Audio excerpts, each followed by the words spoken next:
record that session. We were only really able to record the talk by Peter MacDonald because he was remotely speaking to us from Oxford. So we will make that recording available later today. But this panel will then become available on the online channel of Pepe Ufsky, who has kindly helped us organize this online panel using their Zoom. So, muito obrigado, Yasmin, obrigado, Carol, obrigada, Lincoln, for making this possible.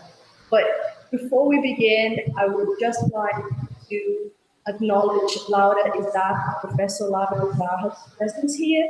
She has so kindly agreed to chair this panel for us. So we're going to have even the chair is remote, so that we can do this as smoothly as possible, and so that we have a smooth operation here. I wasn't sure how well the transmission here at the forum would be, so I thought worst case scenario, if the internet is bad, Laura can take over all the way from Sao Paulo. And then, of course, it's a great way to have her with us here at the conference. They're recording it. They're going to record it. It's absolutely lovely that you were able to join us remotely. So I'll pass on to Laura so that she can introduce the speakers, and we're off. That's it. Thank you so much. Thank you, Maria Rita. It is really a great pleasure to be here moderating this panel. And I would like to ask the panelists to turn off their micros when someone else is speaking, just not to provoke these echoes. And it is, I am really very honored, Maria Rita, with your invitation, and you, I want to congratulate you and all the team that you have there in Mariana. You are really very courageous and very dynamic in receiving the Yeats Society Conference 2024 at your university with the title Conjuring Yeats.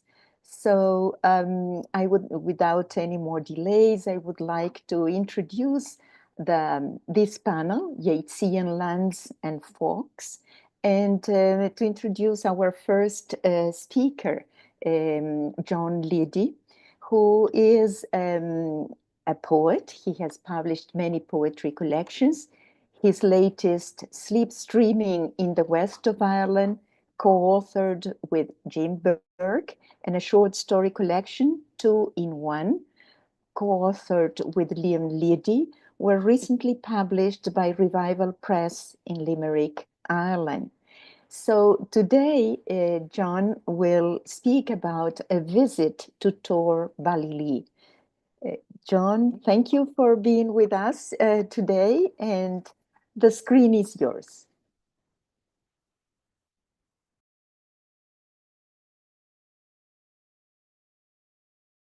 You are muted. You are muted, John.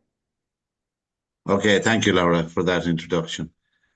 I'd like to begin with my own little introduction to what I'm going to talk about. First of all, I would like to thank the Real Sociedad Económica Matrinense de Amigos del País in Spain, and Madeleine Bello, President of the Yeats Society in Madrid, for facilitating the delivery and publication in Spanish of this account in English of my visit that I'm going to tell you about.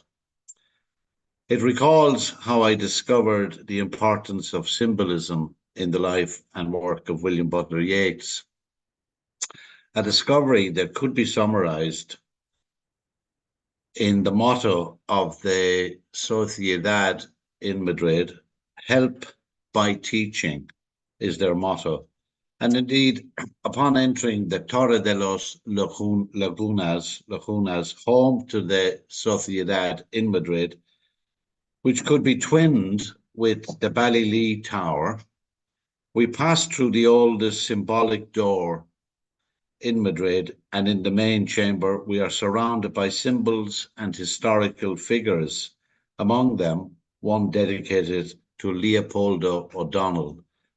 And when I was giving this talk in Spanish there, I was very taken by those symbols in this place in Madrid, which leads me to the visit. A visit to Tour Ballylee. The journey. When the taxi pulled up outside our house in Limerick, I climbed in to the back beside Mary's son, Patsy. I was being taken to visit for the first time Tour Ballylee by none other than the person who had founded the Yeats Society in 1961 and was its president when they restored and opened the home of W.B. Yeats and his family.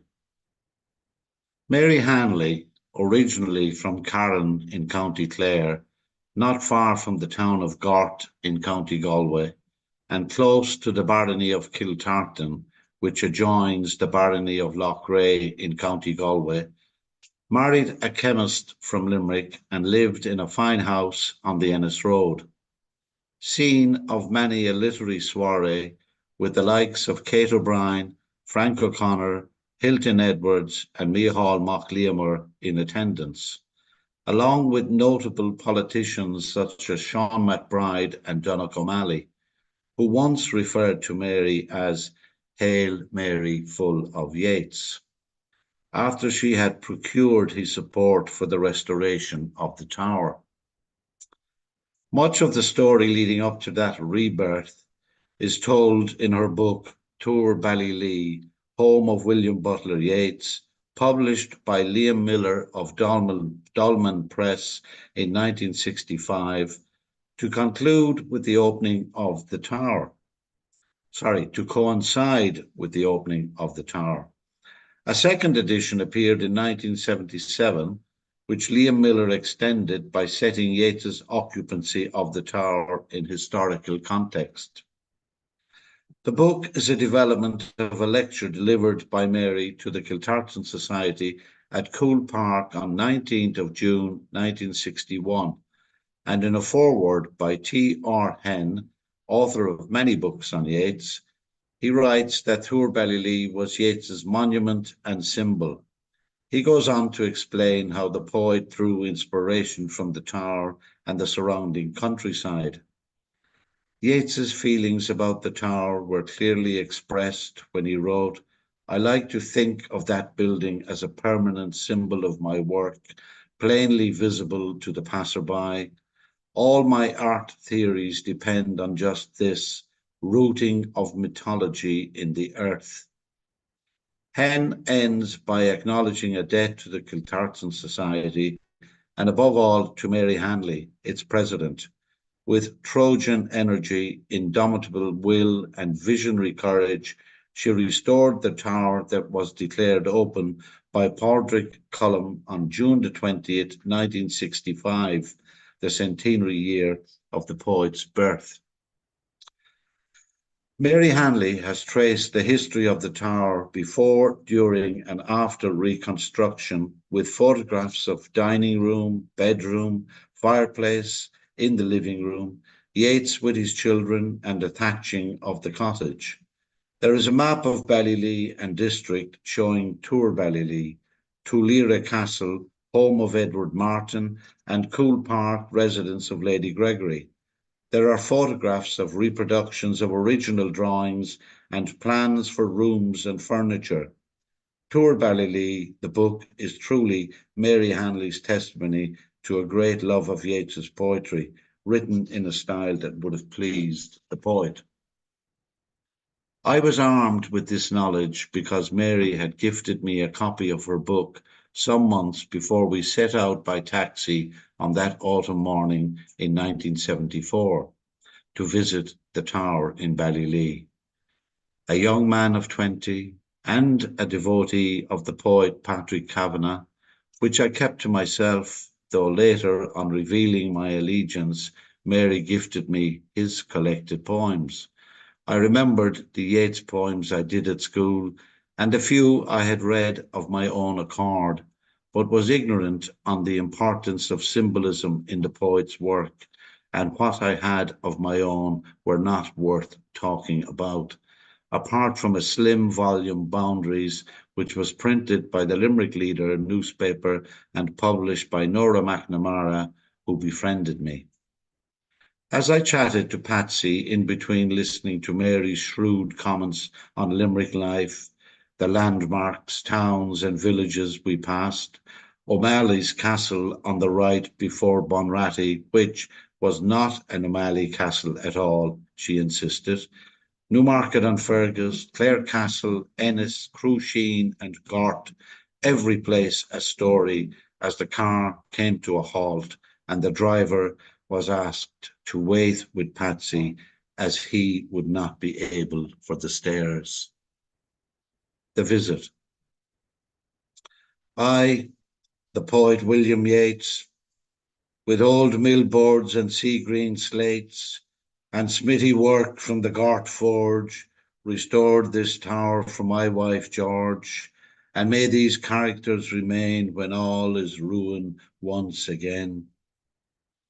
Crossing the bridge, I sensed the echo of other footsteps, and pausing to look at Clune River flowing past the tower, Mary referred to Biddy Early's cure found in the moss and reeds on the millboards, which Yeats believed in.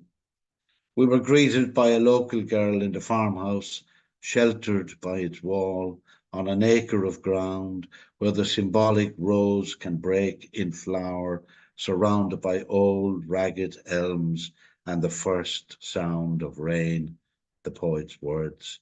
And Mary explained to the girl that she herself would be my guide.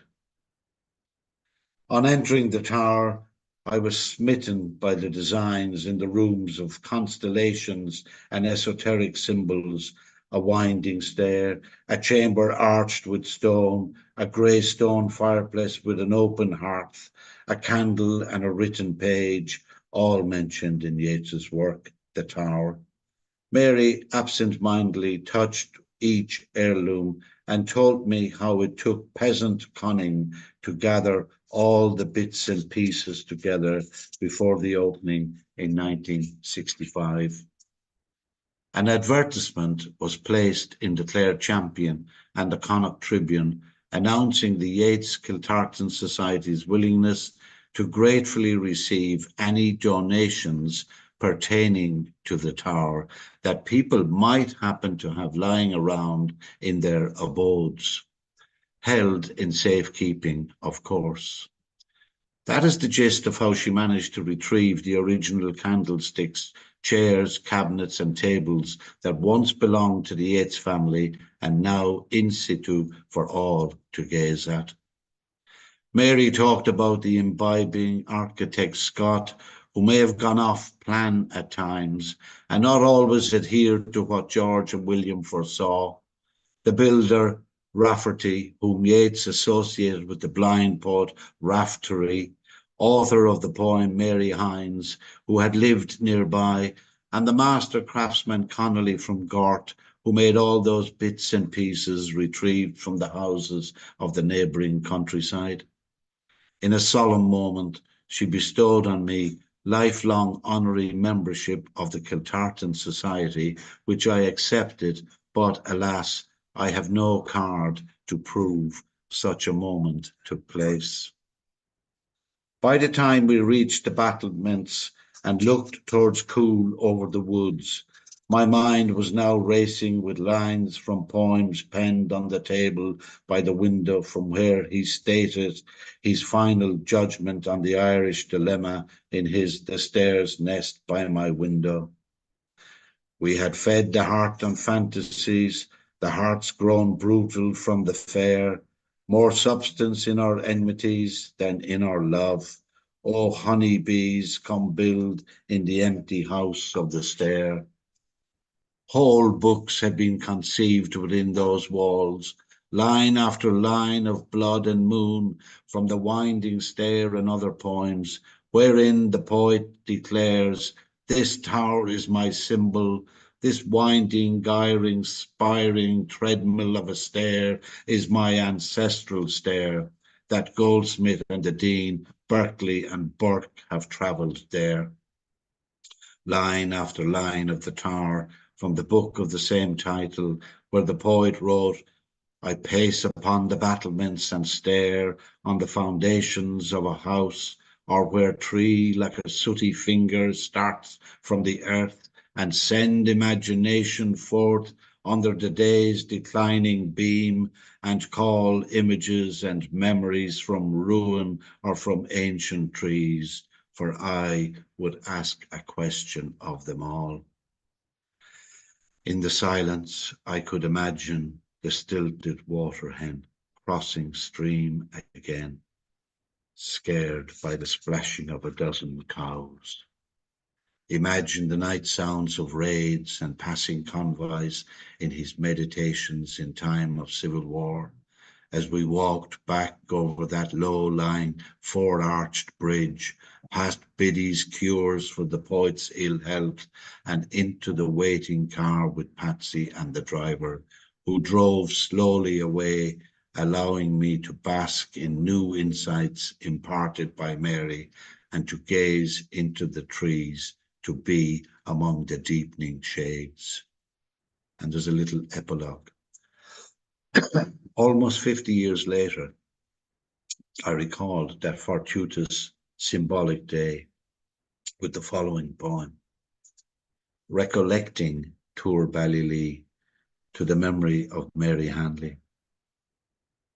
Little did I know then, like many another enthusiast, the importance of symbolism in slate and wood, each winding stair-step, window ledge, ceiling and flooded stream, symbolic relevancies of place, where Biddy's cure for evil whirled and health restored to one who imagined books and poems as remedies to outlast Clonrackards' sword.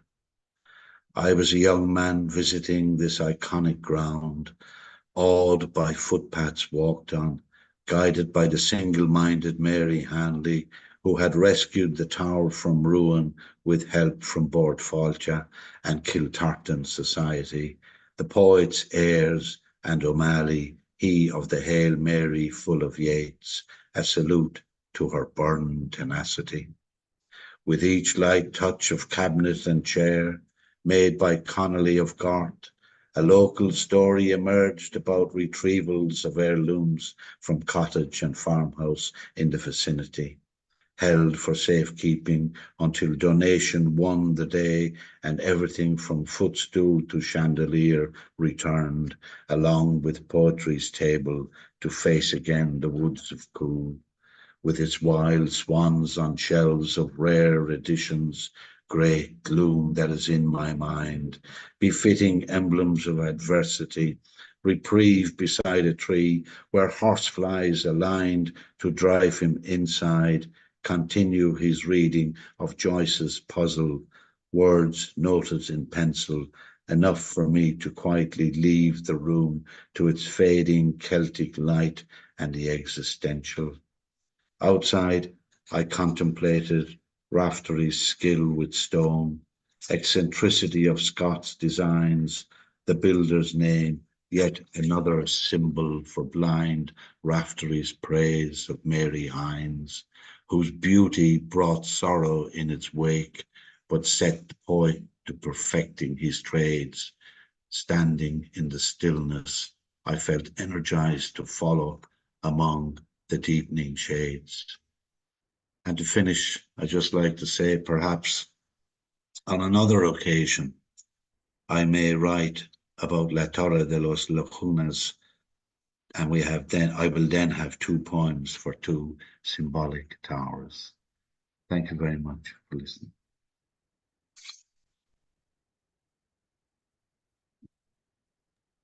Thank you very much, John, for this. Really, it is a treasure listening to your poems and to all these way that you tell the story of living the place, because you really experience the place alive, we would say.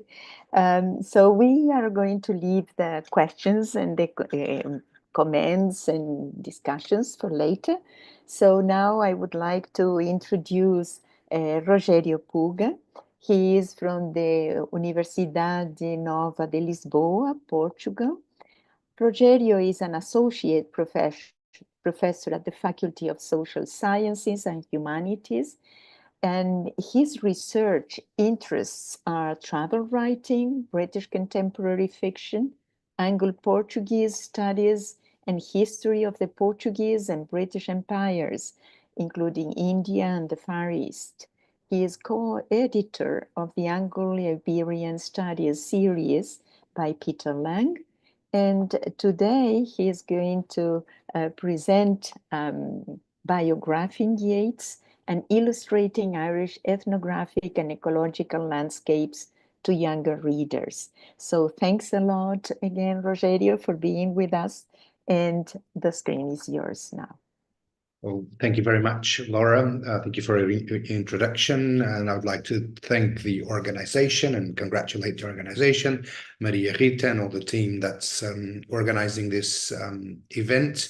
So I'm in no way a Yeatsian scholar, and I prepared this because I'm teaching a children's literature and young adult fiction course in our MA, and I thought it would be interesting to study biographies about famous people, but written for children and younger readings. And I analyze how folk tales and mythical creatures are inserted into this biography and anthology of poems written by Yeats and produced for a younger readers or a younger book market. So I'm going to share my PowerPoint. Okay. Okay. Can you see is it? Yes, we can see it, but if you put the whole screen, Yeah, it would be better. That's it. Perfect. Okay, thank you. So children's literature is, of course, also popular in Ireland, from poems, folk and fairy tales and Joyce's The Devil in the Cat to Swift's Gulliver Travels. And children's literature and folklore for children is intimately linked to personal, collective, and national identities and memories, as we all know, dealing with and reinterpreting, in this case, Irish rural scapes and legends and fairy tales. Several poems by Yeats have long been inserted in anthologies of poetry for children.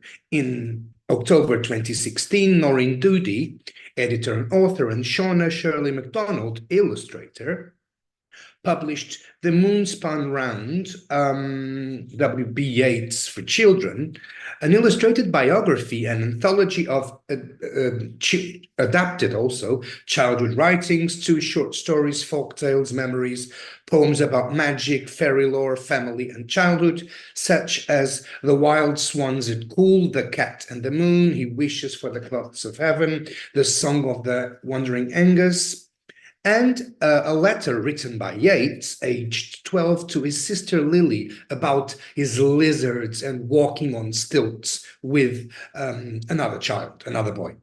The anthology, published in the collection UNESCO Dublin City of Literature, and this is symbolical, also includes his daughter Anne Butler Yeats' previously unpublished childhood memories, and Yeats is presented as a boy and a brother who would become a poet, a writer, and a father. A search on Google Scholar revealed no academic publication or mention to the book that I'm dealing with, The Moonspun Round, and motivated this paper, which analyzes how the intermedial biography and anthology transpose Yeats's life and national literary imaginary into children's literature and present him and his work to younger readers, children and young adults. It also studies how the moon spun round establishes indirect intertextual dialogues and direct with Yeats' paratexts and Irish and Yeatsian echoscapes, hypnoscapes, and waterscapes, both through the famous poems which the editor selected and through the illustrations that we will see in a while. So the title of the anthology comes, as we know, from Yeats's famous poem The Cat and the Moon, originally published in 1919 in The Wild Swans at Cool, and has since then been published in several anthologies of poems for children. Among other of his poems about squirrels and other animals, namely in the anthologies that you have the list and the covers, and even in anthologies for cat lovers, the last reference, A Cat Lover's Compendium. Biographies for children about adult idols and stars, pop stars or celebrities, are not a new popular cultural phenomenon in the English-speaking world, namely in Ireland, going back to at least the 18th century. According to the study by Pickering that you see on the PowerPoint, biographies written for children have been increasingly studied, namely female biographies. Yeats's life and work have now been adapted for the children's literature profitable market, migrating from the adult sphere to the imaginary of children across the globe, focusing on the production, circulation, and consumption of the celebritist system, stardom, and collective memories. This paper also analyzes the representation of Yeats's universe in children's literature through the written and visual themes, images, and symbols associated now and that have been associated to him as a famous Irish and international writer, remembering his relations with children, his sister and daughter, both at the same age as the readers of the anthology, which allows parents and grandparents to update Yeats's imaginary and acquaint children with his work and legacy. A two-page text describes Yeats as a little boy, little Willie, who loved plants, insects, and listening to Irish fairy stories and this information is adapted from his own writings, invoking his memoirs and the editor's research made explicit in the final bibliography, which you can see now here. A mise-en-scène process inserts chosen stories that Willie was told into the stories that the readers are also being told about the future poet as a listening and creative free child whose father allowed him to miss school to learn things by himself. And younger readers dream, as the editor selected certain facts of the writer's life well knew when this information was included in the biography for children. The illustrator gives shape to supernatural episodes and Irish supernatural and folk entities in many of the stories and poems, like the ones we see on the PowerPoint, from fairies to monsters, ranging from pastoral and idyllic to Gothic scapes, like fairy tales did before they were Disneyfied. So we have this idyllic dimension, but also this macabre and Gothic scapes in the sometimes in the same story or in the anthology. The illustrated book also reinforces Yeats' multivocal presence in our contemporary visual culture. And like many other Irish authors, Yeats is a national symbol and a placemaker. So he contributes to the construction of Ireland as a cultural and imaginary and also a fictional space, if we want to, an invented community, to quote Benedict Anderson. And this Yeats, as a placemaker, even inside the anthology, recreates Irish imaginary and real landscapes.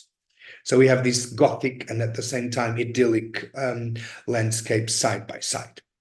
The first paratextual illustrated element, which you see on the PowerPoint, the introduction written by the editor, presents, and I quote, the poet and storyteller as and I quote, an explorer of the natural and imaginative world, page 7. And the introduction also informs that the anthology aims to, and I quote, show that Ireland's most famous poet can be enjoyed by readers of all ages, end of quote, presenting him as the center of a whirlpool of words, as you can see in the image on the left. The introduction, so we have an ecological and literary,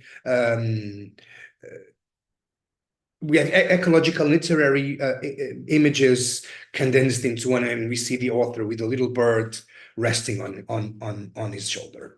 So ecoscapes, folkscapes, ethnoscapes, beliefs, the possible and impossible worlds created by Yeats all merge in the text and the illustrations. The introduction also enumerates the natural and ecological, geological, ethnographic and static and chronotopic waterscapes of Ireland that populate Yeats's poetry. And the introduction enumerates mountains, lakes, and waterfalls, end of quote, fused with his belief, and I quote, that people love the land and the sea because of the beautiful legends and wild, sad stories that were always told in these same places, end of quote. So these places are populated by stories, beliefs that people believe in, and they become part of the Irish people's everyday life. The quotation from the poet's 1892 paratext introduction, An Irish Storyteller, in his edited volume, Irish Fairy Tales, page 7, also published in London for children in the collection The Children's Library, indicates that the young reader is about to discover highly appreciated national, ecological, and humanized landscapes and psychogeographies metaphorically curated by the poet in this Irish fairy tales. The quotation also echoes Yeats's early work, for instance, poems such as The Stolen Child, and the bold parts are the elements that intertextually communicate with the introduction and his other poets.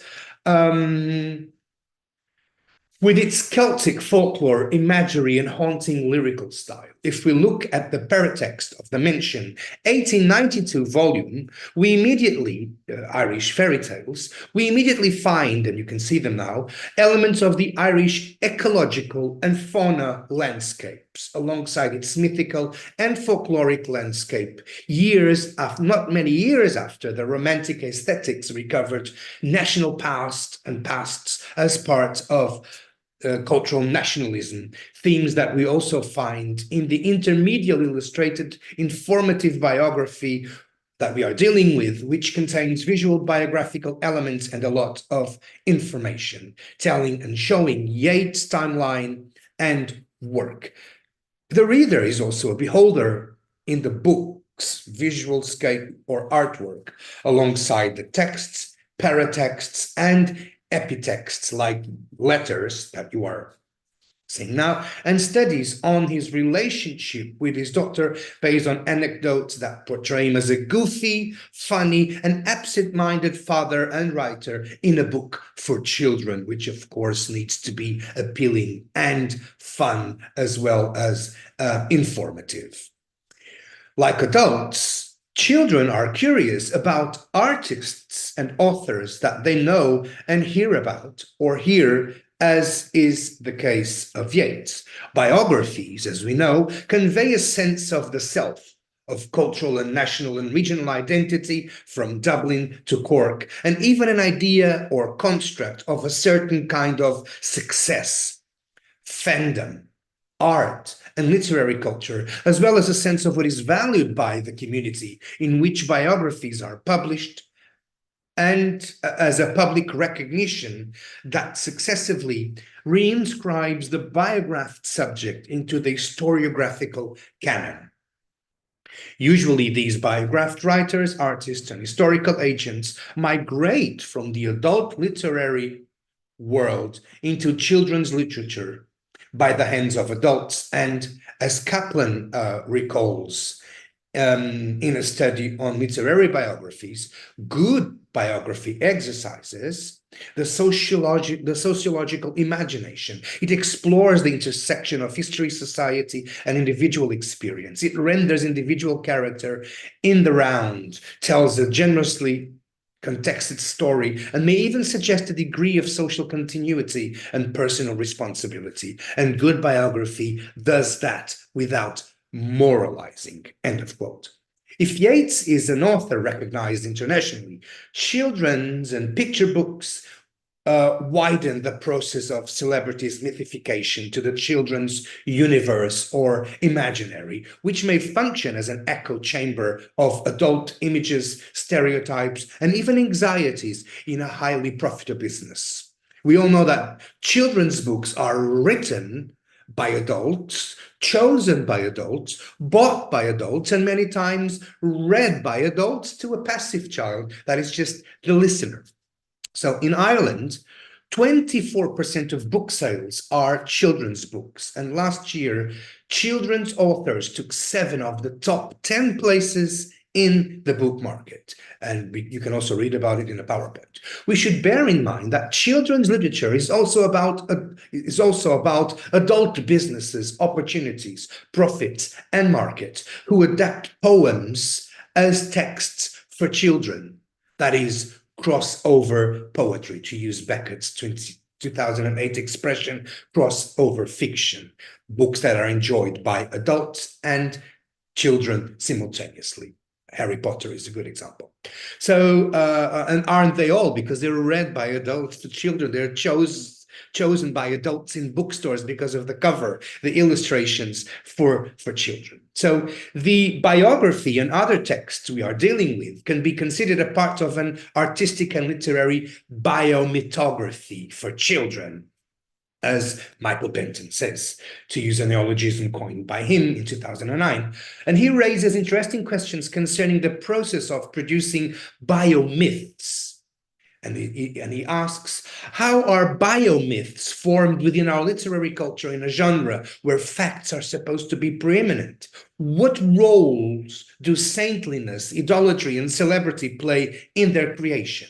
End of quote. The same author identifies 5 different stages in the process of creating biomythographies of famous people. 1, a biographer produces an official history, adapting and manipulating facts of the narrated lives. 2nd, transformation of facts into fiction or poetry or microbiographies by the biographer and the artists themselves in their writings, and their lives become material to be fictionalized. 3, transformation of fiction into myth, when characters and landscapes become symbols through the romanticization of their lives, spaces, and work, as you see in the 3rd quotation. About malleability of myths. 4, transformation of myth into faction, a mix of facts and fiction or poetry. Through different media, true stories with embellished made-up elements, films, series, musicals, and other cultural artifacts, or even biographies for children, that many times can dissociate the biographed self from factual biography, and as children literature does, gives them a new life as sometimes fictional characters who are not Yeats, but metaphorized impersonations in cartoon shape. For instance, all the monsters and supernatural figures and characters that we see illustrating the poems. The contemporary biographer, aware that this is part of the myth's nature, that it is part of the myth's nature to reconfigure itself, should therefore also demystify this very same process in itself, by itself. And 5, in this process, it demystifies Yeats, and it is interesting to think about all the different generations consuming Yeats's poetry and images, from grandparents to their children and grandchildren, who inherit family and national literary and historical memories also through children's books. And as Benton recalls, and I quote, many of the issues, fourth quotation, many of the issues lead back to the concept of biography's generic dualism. Art versus craft, fictional narrative versus historical narrative, imaginative empathy versus verifiable data, and extrapolating from these aesthetic tensions, reading the life in the works versus the works in the life. Literary biography is a hybrid genre, and biographies interconnect the triangular relationships of lives, works, and times, end of quotation, with some degree of poetic and artistic visual freedom. In this case, poetry and its artistic visual translation by the illustrator are intertwined with Yeats's life, legacy, and relatives, as well as with Irishness. The illustrations insert Yeats into or inside the imaginary world of his poems, creating micro intermedial narratives that create a new Yeatsian imagiconography. Regarding the anthology's illustrations, as Tabashnik recalls about cartoons or graphic novels, and I quote, words can do things that visual images cannot, and visual images can do things that words cannot, such as capture subtle facial expressions. An excellent graphic novel or children's books combines the best of the verbal and the visual worlds. End of quote, turning these works of art into what we call crossover literature, which is read by both adults and children, as I've already said. These letters written by children and biographies for younger readers intersemiotically translate, to use Jacob's 1971 concept, and transpose, to use Kluver's 1997 concept, scientific research and biographies through poems, informative text and dynamic illustrations, and in them images of folk monsters, entities, and Irish myths and tales. The hybrid medium of picture books or comics imitates the biography through an intermedial process that Irina Rajewski classifies as intermedial reference, as the text produced in the new medium, in this case a picture book, imitates or evokes a text in a different medium. His poems, his memoirs, his letters, his Yeats's, of course. And as we know, picture books are mixed media, image and words, that allow the child reader and beholder to have access to the past, present Irish historical world of Yeats, turning his poems into examples of historical and artistic agency and examples of self-determination, sense of belonging, social behavior of a once-upon-a-time child who became an internationally famous writer. As, and I'm almost finishing, as Van der Hagen concludes in the third quotation, as public memories, biographies for children serve as powerful vehicles for circulating the stories of historical figures and the values believed to animate those stories. Children's literature has become a pedagogical tool for parents to talk to their children about taboo issues and difficult matters such as death, phobias, or sexuality, but also historical figures, celebrities and national authors like Yeats and his family and his poems. The highly profitable literary and cultural industries also fuse with another profitable industry and market, children's literature, along with pedagogical and entertaining objectives, allowing this same literature to celebrate milestones and historical figures and celebrities such as W.B. Yeats, which are still used to rebrand Ireland and whatever that may be, Irishness. Thank you very much. That's all from Lisbon. That's great. Thank you. Thank you very much, Rogerio.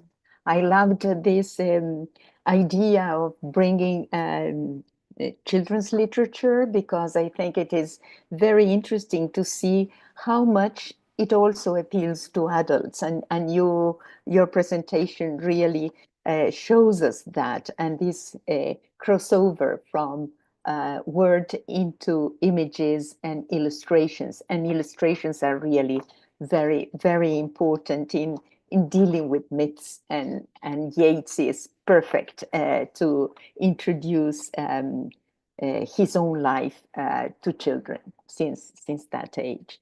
So then we will continue commenting your presentation, and now we are going to listen to James Byrne, who is from Maynooth University in Ireland. James holds a PhD in social and political thought at York University, Toronto, for which the dissertation was entitled Expropriating Ireland, Land Theft, Colonial Property Relations, and Ireland's Colonial Regime. James' research interests include anti-colonial theory, critique of political economy, and Irish history.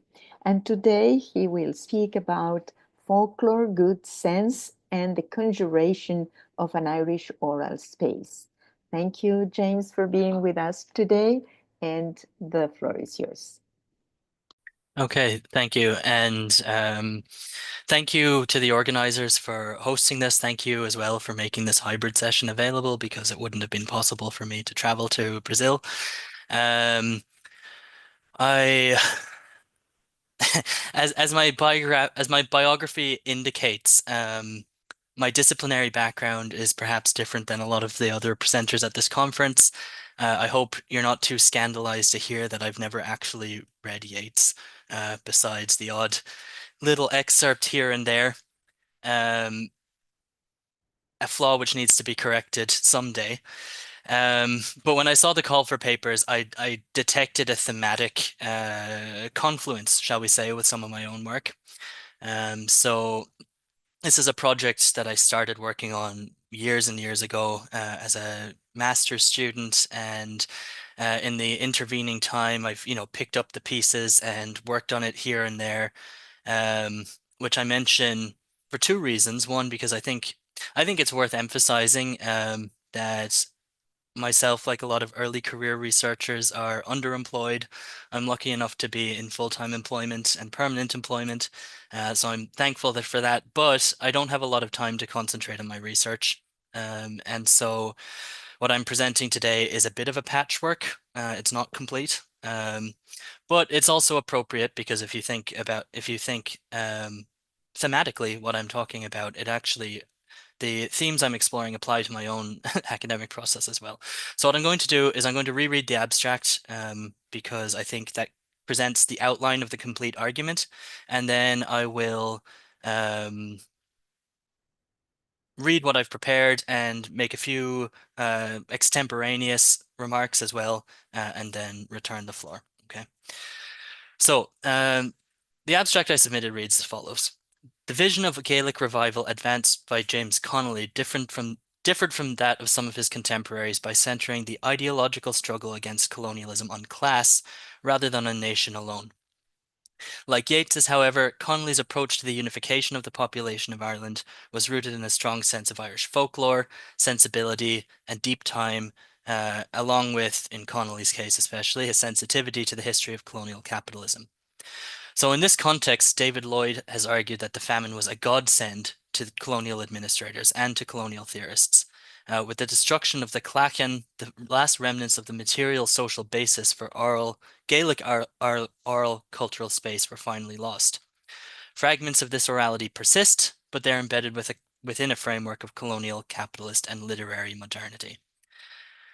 While some devalue the fragments of Gaelic culture which yet remain, this, together with Lloyd's crucial interpretation of Connolly's historiography, suggests that the hopes of Irish radicals, even today, 170 years after the famine and a century on from Ireland's independence, and Connolly's own death, of course, are fundamentally intertwined with the valorization of these fragments of Gaelic culture.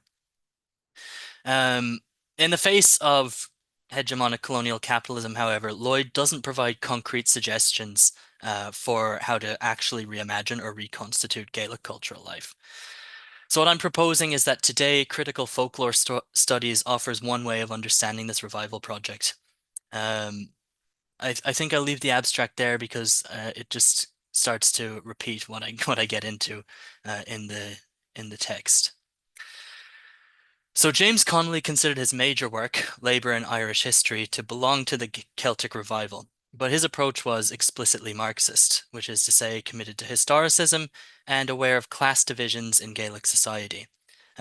He contrasted this with romantic views of Gaelic Ireland that flattened class and, for that matter, gender hierarchies. As David Lloyd points out in this article, 2003 article, he wanted to understand how the, quote, national character of the Irish people was rooted in their historical experiences. Frederick Engels had had a similar approach, writing in 1884 of the old clan system, and here's a quote: "In Ireland it is still alive, at least instinctively, in the popular mind to this day, after the English forcibly blew it up. Property that has only rights but no duties is absolutely beyond the ken of the Irishman." And I'll just note in passing, there's a connection here to Lacanian psychoanalysis, I think. I'm far from the first person to observe that 19th century Marxists lacked the idea of the unconscious, which precluded them, some have argued, from developing a coherent view of ideology. So in the 20th century, as I get into Antonio Gramsci, we started to see these theories develop. So as Lloyd suggests, Connolly's sense of history was not a modernist one, where a clean break between past and present was observed, and society could just be constructed anew without regard to previous historical development. So if Marx at time admired capital's ability to wipe away what came before it, his famous line from the Communist Manifesto, "All that is solid melts into air, all that is holy is profaned," Connolly remained deeply inspired by Ireland's mythic past. Rejecting the inevitability which capitalist modernity supposes for itself to have, the historical road not taken becomes key to Connolly's anti-colonial imaginary. But neither Marx, Engels, nor Connolly wanted to go back in any sense to a rigid Gaelic class hierarchy. You know, they had very firm politics about this. Connolly's revival, therefore, was not a restoration, but a rebuilding. Metaphorically speaking, the building's footprint might remain the same. Old materials will be salvaged wherever possible, and certainly a strong stylistic or cultural influence would motivate the design, but the blueprints would be new. And so it's in this act of remaking, in this process, this human activity, that Connolly's revival is to be found. On the occasion of his final St. Patrick's Day, shortly before his death, Connolly wrote that although the real Patrick's story might differ substantially from the popular imagination, it still remained very important to the Irish nation. He wrote, quote, and this is a long quote with a few jumps in the text: "The claim of the 17th of March to be Ireland's national festival, the claim of St. Patrick to be Ireland's national saint, the claim of the shamrock to be Ireland's national plant, the claim of the green flag to be Ireland's national flag, rests not on the musty pages of half-forgotten history, but on the affectations and the will of the Irish people. Sentiment is often greater than facts because it is an idealized expression of fact, a mind picture of truth as it is seen by the soul, unhampered by the grosser dirt of the world and the flesh.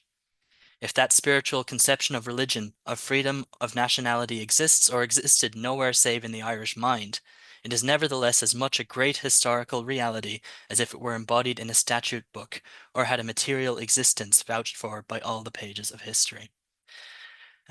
So writing in 1916, you know, these were provocative words coming from a Marxist in a tradition which valued its scientific orientation, its objectivity, and so on. In his 2011 book, Irish Culture and Colonial Modernity, Lloyd observes that despite being highly literate, Ireland remained a primarily oral society far longer than most of Europe. Lloyd emphasizes the spatiality and the subversiveness of this fact in the colonial context.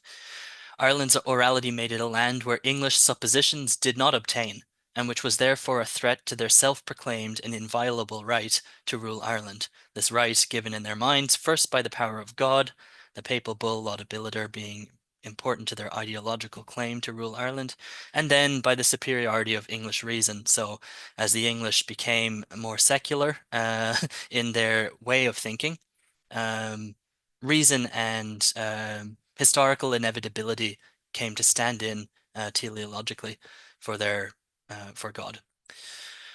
Lloyd's book is, in my opinion, a very important, sophisticated and underappreciated work. And I think it's essential to any comprehensive theoretical consideration of colonialism in Ireland. I'm not going to even try to do it justice here. The thrust of his core argument is that the material structure of pre-famine Ireland, and especially the clachan, which is to be brief, is a settlement pattern. We can call it a hamlet, a number of small houses that are close together and constitute a small community, half a dozen houses to a dozen houses. This material structure sustained a set of social relations which were characterized by orality, and they were thus a site of lived resistance, a thumb in the nose to colonial imposition. The famine shattered the last remnants of this social basis. The clachan was gone after that, allowing the English to finally remake Ireland in their image and be satisfied that their next-door neighbor was no longer a living refutation of the supposed universality of their political economic laws. So the famine Lloyd writes was therefore a godsend not only to the administrator, but to the theorists. But, and this is the whole point, Ireland's culture, its orality, did not completely vanish. So rather, occasional fragments, Lloyd suggests, remnants, I'd suggest the Irish word irsme to describe these, have survived, becoming embedded into a modern colonial capitalist literary space in a sort of a patchwork. Pubs heated by turf, kitchen tables with sandwiches and gossip, checkouts where the conversation ahead of you goes on a bit too long and you're in a hurry and you need them to move along so you can pay. These spaces still exist and they're part of the fabric of Irish daily life. To me, they're essential parts of the fabric of Irish daily life. These spaces are strictly delimited, but they are, to use the Marxist language, merely formally subsumed, not really subsumed into literary modernity. So Gramsci provides a sophisticated framework for analyzing societies from his Marxist perspective. And again, I won't try to explain his theories fully. They're both well-known and highly contested, paradoxically. But to provide a bit of context, Gramsci believes that the contemporary capitalist state functions as a hegemony in which the ruling capitalist class steers the affairs of society to its own end. There's an interesting point on translation here, so you'll have to forgive my pronunciation of various languages. In Italian, the term is classe dirigente. In French, the term is classe dirigeante, actually. English, we have ruling class. Spanish, I'm not sure what the Spanish term is, and I looked up the Portuguese. You'll have to forgive me my pronunciation, but classe dominante, I believe, is the term. These have different connotations, right? So the idea of ruling or domination suggests the paterfamilias, suggests an iron fist who commands and who is obeyed. The term dirigente, which Gramsci used, or in French, dirigeante, has a connotation more of steering or directing. It suggests a managerial role rather than an authoritarian one, which again, politically, in terms of the political context Gramsci's intervening in is an interesting divergence. So the ruling class steers the affairs of society to its own ends, and it incorporates other social groups into the functioning of this society. In order to use this, they may use the coercive powers of the state, or indeed coercive economic power. As I'm sure many of you are aware, for Marxists, the ability of the capitalist class to control the conditions of employment and the terms of employment of the workers grants them a substantial amount of power over those workers. But Gramsci is best known for his focus on ideology. And in addition to coercive power, ruling classes also rely on what Gramsci calls the consent of the governed. And we can hear that in scare quotes. They convince other classes that the rule of the ruling class is in their own best interest. So this basic framework is not unique among 20th century Marxists. Any Marxist with a theory of ideology has something along these lines. But I think the nuances that Gramsci's prison notebooks in particular have make him one of the most fruitful social theorists for this kind of investigation.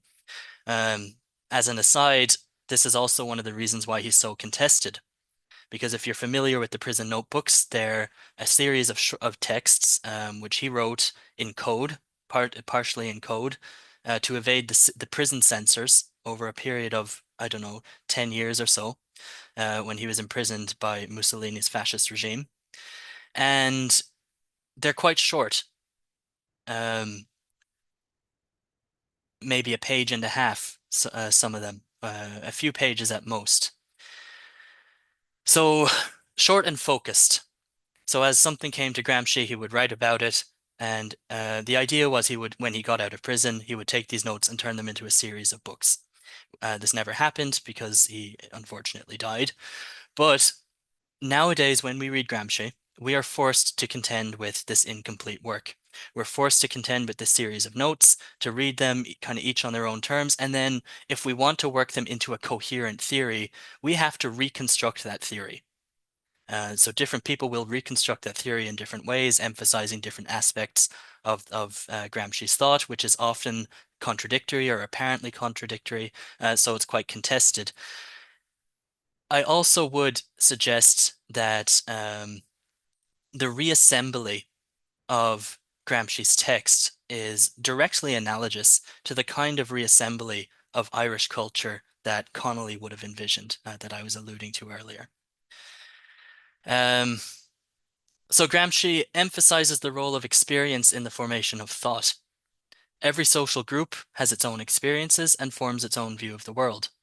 So he gives the example, although they both belong to a unitary and integral Italian state, the southern peasantry has a very different set of experiences and a very different understanding of the world than the northern proletariat. These divergent experiences are, of course, based on a shared reality.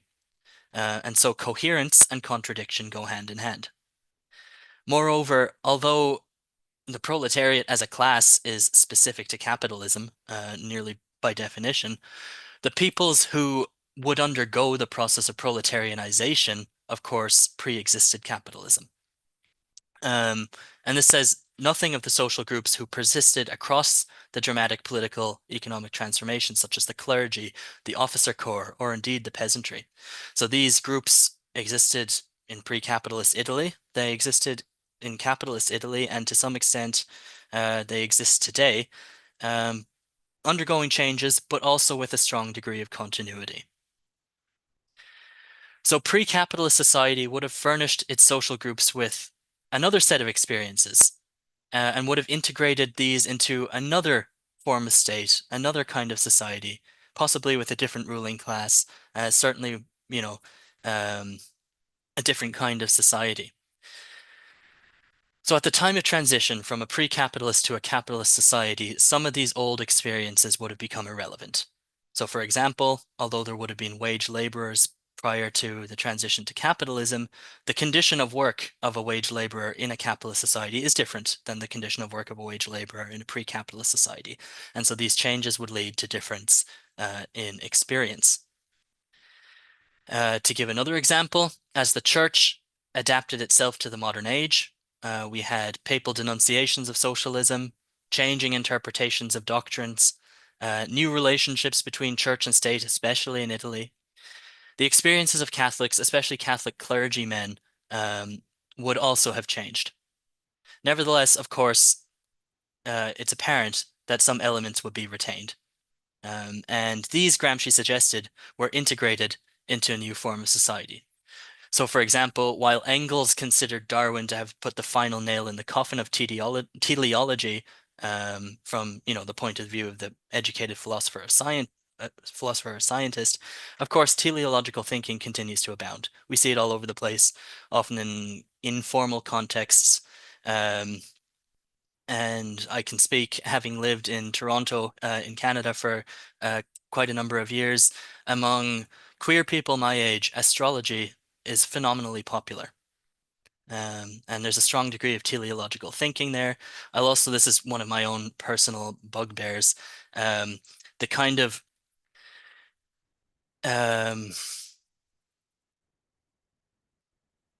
rigid categorization as I see it, of astrology runs somewhat counter to what queer people have fought for for many years. And there's of course different ways of explaining why this is, but I think it's interesting to point out in the context of what Gramsci has to say about hegemony. So, and I'm aware I'm jumping around a bit here. I'm just trying to throw out a few theoretical ideas, which I think I propose fit together. So for Gramsci, another metaphor is the metaphor of sedimentation. And this is how he explained this process of changing experiences through different modes of production, different forms of society. Each form of society layered on a new set of experiences with a new set of corresponding ideas. But for any given social group, some elements of the previous layers would continue to poke through the new layer of sediment. And they would thus become part of the tapestry by which this social group understood the world. So each group's endemic ideology consists of a layering of experience formed over historical time, with elements of folklore existing alongside day-to-day practical reality, in a somewhat discordant, nebulous, and incoherent mass of ideas, concepts, and experiences that has to be given shape. So in the first place, this is given shape by their day-to-day reality. So as people go around about their world, they have sets of experiences, they connect this to what they know and try and, make some sense of this, which is not always coherent. I don't want to talk too much about American politics, but people often ask, why do so many people vote for Trump? And despite, this, that, and the other thing. And I would suggest this is part of the answer, is because on a vernacular level, some of what Trump says does speak to their experience, and they're simply focusing on that and ignoring or not noticing the many things that Trump contradicts about their experience. And I know in Brazil, you have had similar political questions in recent years. Where am I here? Okay, so Gramsci calls this common sense, this mass of ideas that the vernacular ideas that the masses have, common sense in, again, scare quotes. And this is a powerful resource to be tapped because the ruling class can provide narratives that give shape and suggest connections between these various elements, giving people a way to, a map, so to speak, to navigate their experience of the world, their contradictory experience of the world. Thus, while expressions of dissent can persist, so to take the current example, with this assassination of the insurance CEO in New York City, we're witnessing in real time the construction of a folk hero by the working people of the United States. Understandably, many of these people lack sympathy for the person who died. And what's been interesting to me to observe is that many rabidly conservative, certainly anti-socialist, racist people, Trump voters, in other words, are also finding themselves lacking sympathy for this person. I saw an indicative comment on a social media site that said, I have to say, I'm kind of with the leftists on this one. Now, where this will go is hard to tell. I would expect that this potential moment of reinterpretation will somehow, I expect there to be some kind of divergence. So for example, when George Floyd was murdered, there was an immediate call for the abolition of police. There were uprisings in cities across the United States. And there was the infamous photo of I think it was the 3rd precinct of, can't even remember the name of the city where Floyd was killed. But the police station was burnt down, which is, quite striking in the context of American politics. Nevertheless, this call for the abolition of police was quickly defanged into a call for defunding. Some token gestures were made, and then after a short period of time, the conversation died down. So hegemony, in other words, provides not only the ideology of the ruling class, but it provides the terrain, the ideological terrain in which the opponents of that ruling class articulate their demands. A controlled opposition, in other words. And so Gramsci argued that communists who wanted to totally transform the society, right, and do away with virtually everything that capital had done to that society, had to reshape common sense into what he called good sense. So providing a counter to the ideological understanding of the world, rationalizing the incoherent vernacular experience of workers in various social groups, and providing something that could stand toe-to-toe with the ideas of the ruling class. And so here is where, unfortunately, I ran out of time to complete the text, which is a shame because the next step was to talk about folklore. And it's interesting to note that Gramsci considered folklore to be important, but he considered it to be strictly a negative thing. He spoke of it in pretty exclusively negative terms, as superstition, in other words. Folklore to Gramsci was those ideas of the ruling class which bore no relationship to reality. It was the fragments of past society which were ideological in that society. The made-up bits, basically, that previous ruling classes had provided to various working classes. But in light of what I have said, just to return to the ideas at the beginning of the chapter or of the paper, if Gaelic Ireland's cultural space has been shattered, its material basis erased, and yet if these day-to-day fragments of this cultural space exist embedded within Irish society, and I mentioned the pub, I mentioned the kitchen table. If these are important, as I would suggest they are, if somehow a better Ireland is based on integrating these into Irish life, then the task for Irish radicals, progressives, communists, anyone who wants to make a better Ireland, is to try and find some way of stitching together these fragments into some kind of counter narrative. And just to conclude, it's not enough for this to remain at the level of narrative, of course. There has to be some way of connecting this cultural space. Lloyd really means this in a physical sense when he talks about space, into something coherent to provide the opportunity for a new Ireland. So I'll conclude with that. Thank you. Okay, thank you, James, for your presentation.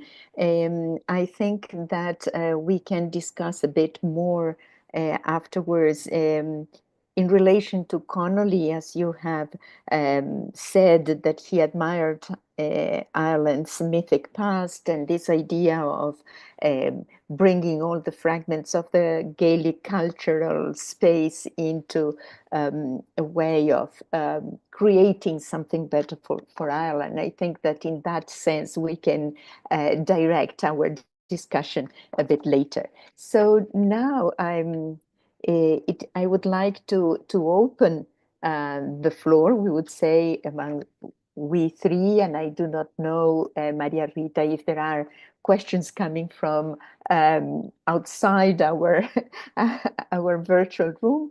But I will start with asking one question to each of you, and then we can also open the dialogue among us.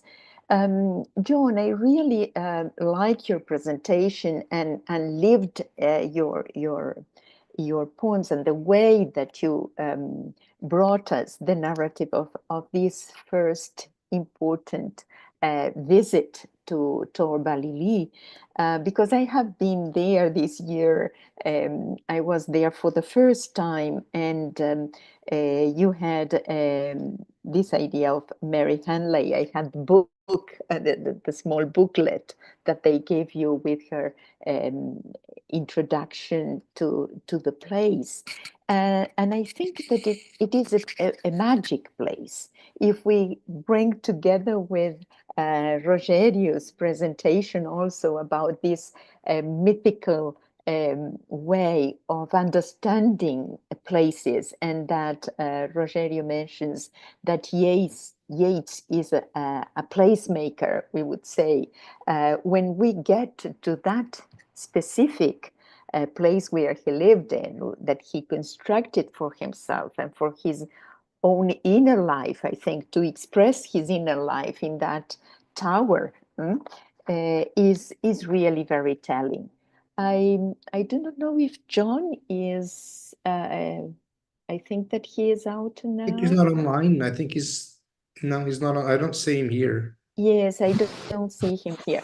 So perhaps you, Rogerio, could tell us something about this idea of bringing Yeats' biography. I think it's interesting because you bring also the whole life of Yeats.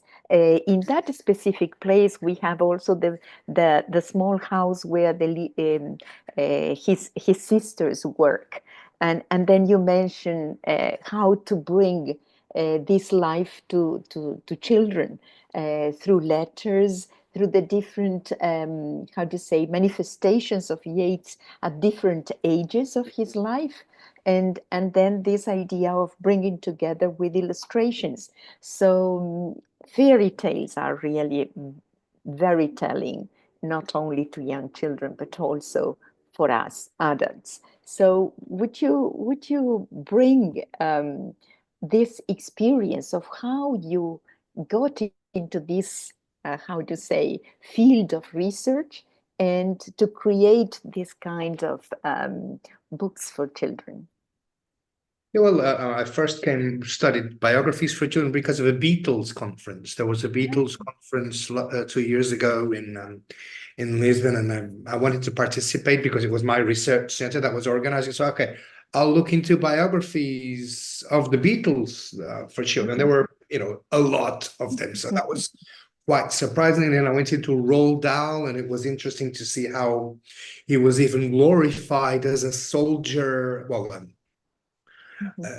Air Force pilot in biographies for children. So how war is sometimes glorified. So I thought it would be interesting to analyze this, and it's one of the only ones that I know of that transpose Yeats's life and works into children's literature. So it's very interesting to realize how the illustrator, and in my case, I had the first contact with mythical creatures to children's book, and I still remember how they were portrayed in the pages of the book. So they remain in our imaginary forever. So it was very interesting to analyze what characters were selected to be portrayed by the illustrator, and also what facts of the life of Yeats as a young child were chosen to be biographed or inscribed in the biography, bearing in mind that it was a biography for children. So the fact that his father would allow Yeats when he was a kid to not to go to school because he could learn something else by going into a museum, and how all the other kids were jealous. And any young reader, reading the biography must go like, wow, amazing. I wish I could do that. So he becomes a hero. So it's this process of selecting information, having the implied and implicated reader in mind when the biography is being written. Of course, it's for children, and the editing of information, the curating of, so the biographer becomes a curator of this kind of curator of facts of Yeats's life that are going to be mystified or mythified for children to receive them, to consume them, and they become a merchandise. They become a commodity. Exactly. And they are sold in the form of children's literature. And I also find it very interesting because it's I think in the UK it's the most profitable share in the book market. That's why publishers are not afraid to sell very expensive and elaborate children's literature books, because they know grandparents are going to buy them even if they're expensive, because they're going to educate their grandchildren or our nephews, our nieces. And it's also interesting, and now relating what to what James was saying. James, it's capitalism, taking advantage of celebrities that are already famous in the adult world and that are transposed into the children's imaginary in a profitable way. It's a market, of course. It's not naive. It's not just for fun. It's the book market for children, namely children's literature publishers are always looking for more material to convert into children's literatures, and that happened with. It's not a recent phenomenon. His poems were already, as I said, published in children's anthology of poets for English children, but it has become, he has been turned into a children's hero or celebrity through the adaptation of his poems and of his biography, for bearing a younger reader in mind. I think John is back. The lead is back with us. Yes, he is. Just to round up what you have just said, it is this idea of creating an imagined materialistic community on the side of from a material, from a capitalist society, and bringing this to children. But specifically, I think, thinking of Yeats and the myths that he revives brings another thing, and a plus to the construction of the culture and education of our children. I think it is you bring something else, something more to their formation, and that's very, very interesting in the way that it is being presented in your paper.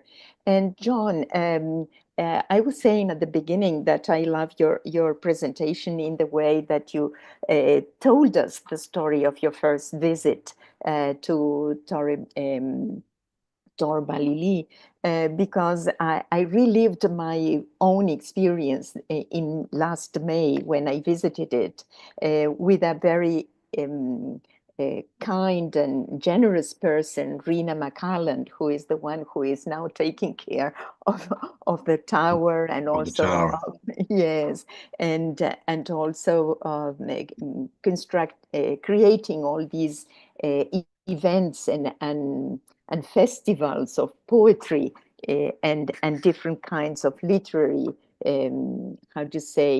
meetings there. So I really relived all your descriptions through your voice and through your poems when you come to the winding stair, the constellations, the gyreings, these ancestral stairs, as you refer to. So you tell us how came this process of creative process of writing this experience? Did it come all at once? Was it the recalling of those specific moments in the past and now putting now down written? Let's say it's a kind of memory exercises of all the details, because you brought many details, and details that we feel as listeners, that you have lived them very intensely.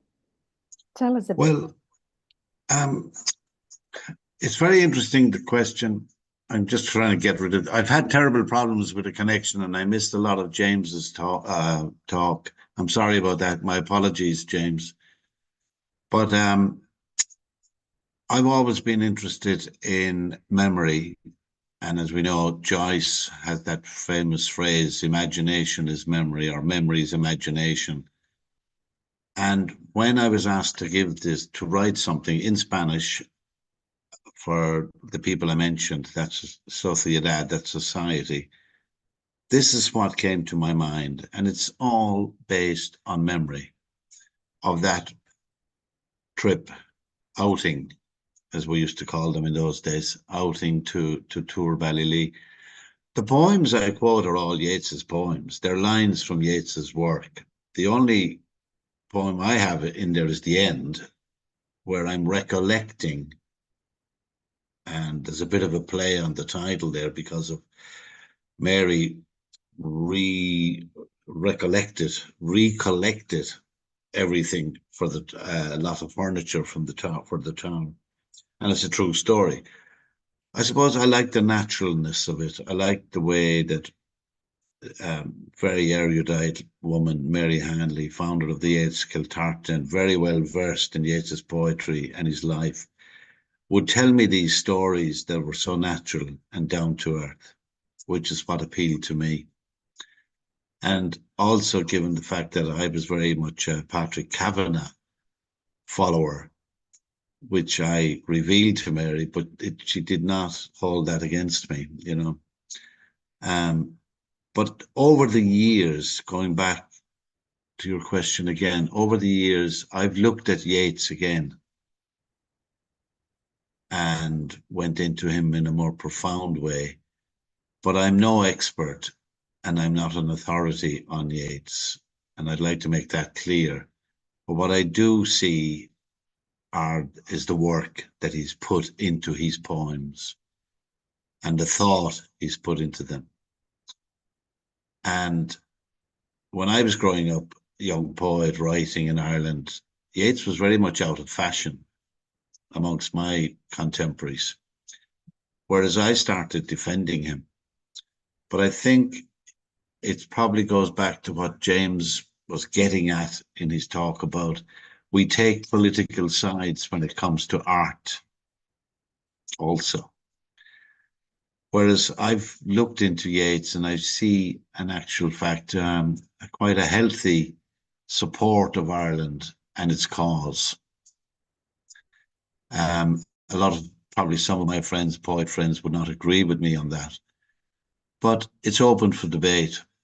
I don't think Yeats would fit into James's category of Marxist-Leninist or follower, but certainly he has that Irish nationalism in there, as indeed did Joyce, and even I dare say Beckett had it as well, which is something very difficult to get out of us. I think it's part of our fabric.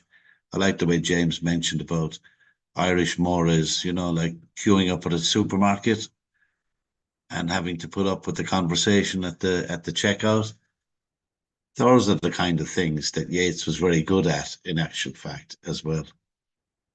Anyway, I don't know, have I answered your question, Laura? Yes, of course. Yes, I thank you very much. I think that what you have just said brings us to James' presentation also, because I was wondering, James, this idea that John has just mentioned, how much Yeats would have fit into this kind of theoretical politics, theoretical politics, because of course he was from a different class. He comes from a different class.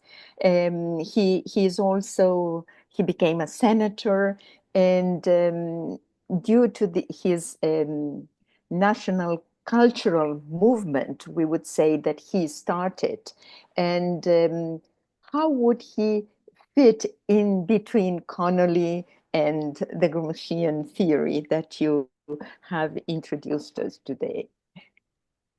Well, it's difficult for me to say with any authority because, as I said at the outset of my presentation, I've not read Yeats, and I'm not familiar really with secondary literature on Yeats either. But what I will say is that based on the little that I have engaged with Yeats, I think myth and folklore are really just the terms that make the connection here. You know, I did see a production of his play, The Only Jealousy of Emer, which I enjoyed very much. And one of the things that I appreciated about it from a kind of theoretical perspective was that in this play, he's inventing a narrative, but he's using established components of Irish myth, established characters, filling a gap, so to speak, in the extant corpus of Irish mythology, Gaelic mythology, maybe we should say. And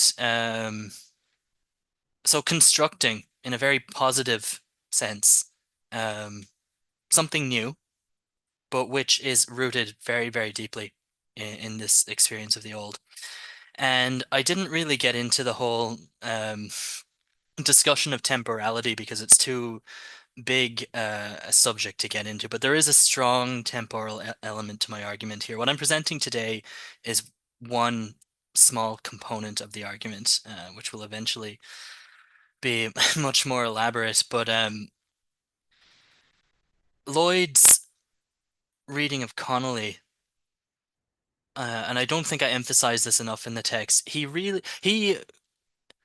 Lloyd uses the term non-modern a lot. So very often we'll use the term pre-modern and modern, or pre-capitalist and capitalist. And if you read the works of Marx and Engels and the like, these kind of canonical Marxist thinkers, they very much adopt this language. As I said, Marx he used this language. He really admired capital's ability to destroy. And if you read some of his writings on India, I think he's given an overly hard time for these maybe, but there is like a clear celebration of capital's ability to destroy and to wipe the slate in order to remake, and to introduce this clear divide between past and present. And Lloyd suggests that well, he develops an argument by an anthropologist named Johannes Fabian in a book called Time and the Other, I think. But Fabian has, it's quite a famous argument, but he basically argues that colonial anthropologists are studying the societies that they colonize in order to describe them and to try and explain rationally from a European scientific point of view how these societies work, how they fit in this world, and so on.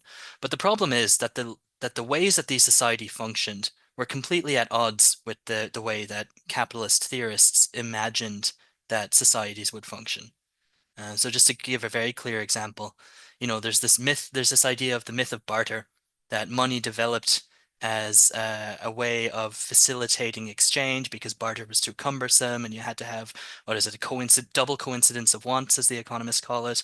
But there's actually very little, if not any evidence that this is actually the historical origin of money, right?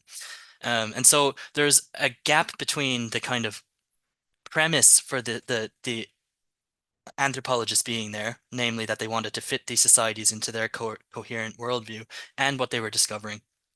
And so Fabian suggested that the way that this was overcome was by suggesting that these were backward societies.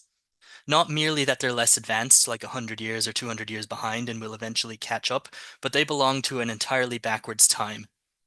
And colonialism becomes justified then because it's the only way to take them from prehistory, from the time of myth, the dream time, or whatever you want to call it, and pull them into modernity, and then they can start to progress. And Lloyd's reading of Connolly, and this is where I'm coming back to the question, Lloyd's reading of Connolly really, and this is why I think Lloyd is such an important figure in his intervention here, because he rejects that basically. Connolly, like Gramsci, is mostly writing short form pieces, and you have to kind of reassemble his work, and Labour in Irish History is his most extensive kind of work. But again, if you look at the publication history of that, and there's a great analysis of this by a scholar named Andreas O'Cahasey, I think. Anyway, it was written in this piecemeal kind of fashion, and Lloyd basically says he doesn't accept this rupture between the mythological past and the present. And so myth and folklore, to me, provide important avenues for understanding our reality. That, in fact, these things that happened long ago, I don't think the average Irish person is going around seeing ruins of castles and seeing Irish written on street signs and all these hints of the time gone by. I don't think the average person is going around thinking, "Oh, colonialism, destruction, death, famine." I mean, that's the way I see this country. But I don't, But I think so. I think there's a consciousness that's repressed by this supposed break between past and present, and I think what someone like Yeats, Joyce, Beckett, I think the reason why these are kind of enduring, one of the reasons, there's other reasons why these are enduring figures, and such kind of standouts, Seamus Heaney as well, in Irish literature, is because they reject that and they connect the past and the present. They there's an overlap between these different times in their work, and I think that on a subconscious level, maybe this kind of, I mean this in a non-essentializing way, but there's something in the Irish character that I think is spoken to by doing that, and I think a lot of people recognize that, and I think that has something to do with their popularity. Yeah. Yes, as you said, I think it's important to build a bridge between past and present in order to understand our present as well as our future, to see beforehand that future in the sense of constructing a new island, we would say, especially with all these changes that have been happening in the last decades. And it is interesting to go back into history, and I think that folklore and myths are in a way of trying to understand how the identity of a country has been built upon them. Right. I do not know if John or even Rogerio, if you want to add something more to this. I have a question, yes, Laura. Yes, please, okay. Please. Yes, yes. Maria Rita. Thank you, Laura. I've just checked on YouTube. There are no questions, but like I said, I have a question myself. But this is a question mostly for Rogerio, but before I ask Rogerio this question, I want to make two comments, one for James and one for John.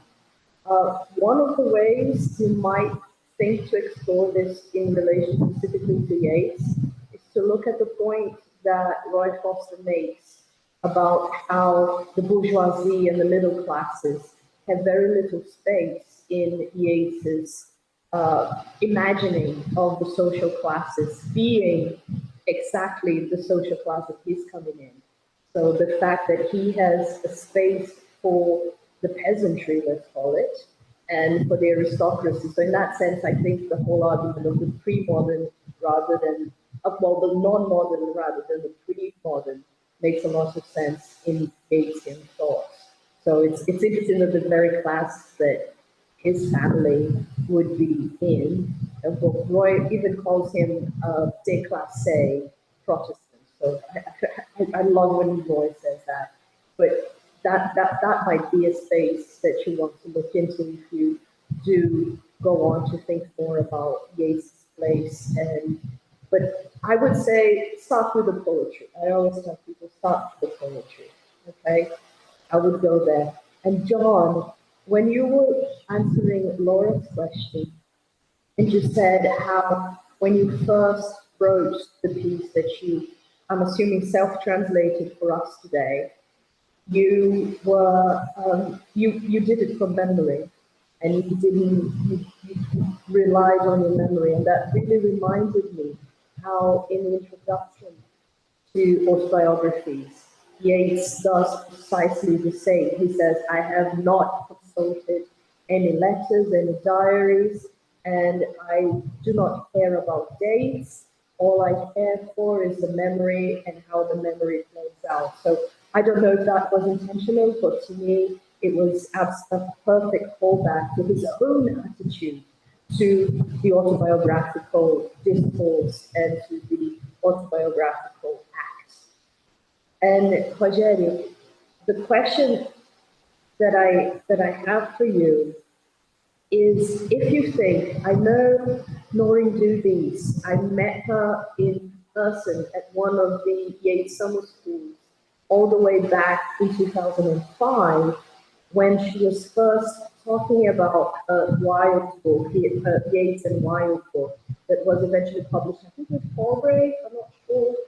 But my question for you would be, if you think that the biographer being a scholar makes a difference in that case. So thinking, yes, about all the market issues that you've addressed, but also the fact that she herself is a Yeatsian. Do you think that, what's the role of her specialism in that?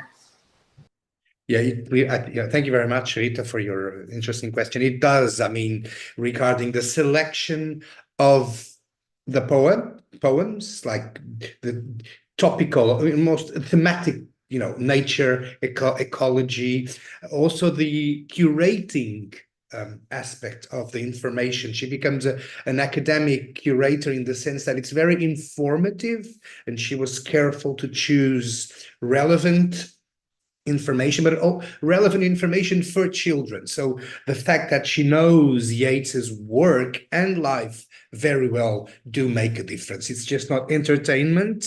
It's not fiction.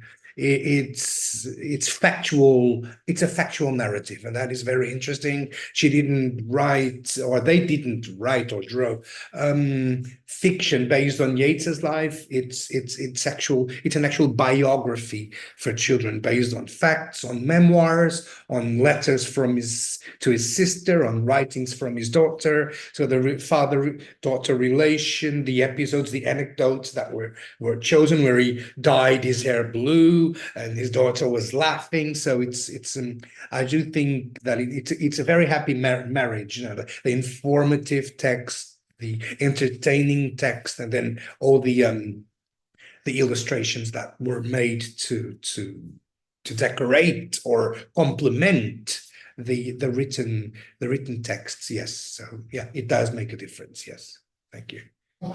Thank you. Yeah, I agree with you. It amplifies what the text is doing, and I am so very thankful for you for having brought that biography to my attention. I'm really looking forward to getting it. So thank you. It looks just wonderful, and the other ones as well, but especially the moon one.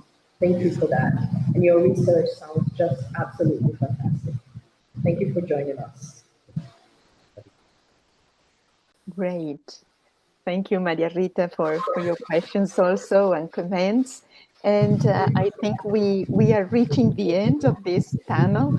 It was really fantastic. And I would like again to thank you, Maria Rita, for making this possible for us to meet and to talk about Yeats. And I think that we can agree that Yeats is atemporal, as James mentioned about temporality, that Lloyd works a lot about temporalities and so on. Nevertheless, I think that really we can come together to say that Yeats is always alive in this sense of bringing new lessons to all of us, scholars, children, to all ages, as we have seen today, and material for writing, for reliving his own spaces, as John has done. So as coordinator of the William Butler Yeats Chair of Irish Studies here at the University of São Paulo, the first one in Brazil and Latin America, I am really very honored with your invitation, and I will try to accompany some of your events there, the ones that are hybrid or even on the screen. It would be great. So thanks a lot for this opportunity, and thank you the speakers today, John Liddy, Rogerio Puga, and James Byrne, for being here with us, for joining the conference. Thanks a lot. Thanks a lot, Laura. Rita. Thanks, everyone. So much, Laura. And I just want to say I really liked the three papers together. I thought for me it's very stimulating, and I saw a lot of the themes that I'm thinking about reflected in the other two papers as well, which doesn't always happen. So thank you. Yeah, thank you, James. And there will be an AGM transmitted tomorrow at Brazilian 1 p.m. You have to work out what that means for you in Europe. But and then on Wednesday, there will be another fully remote session with another good friend of Abe and of us Brazilian founder, Hedvig herself, is presenting on Wednesday. So that's something else you can also follow. In the YouTube channel where this is being transmitted, I will attempt to upload some of the presentations that we weren't able to do, the in-person presentations. We're trying to record some of those and upload them later. So Peter McDonald's presentation today that he did it from Oxford will be uploaded later. So that's also something that you can follow. So thank you. Thank you so much, Laura. Thank you, James, John, Rogério. And I hope to see you again in Brazil or next year in Trinity, because that's where it's happening, the next Yeats Conference. I'm getting ahead of myself, but I thought it was worth mentioning. Maybe we'll see each other in Dublin. And Maria Rita, the other journal, is open to receive any articles or contributions that you would like to put a kind of dossier on the conference. So please think about that. Okay. Will do. Thank you. Thank you so much, everyone. Bye-bye. Thank you.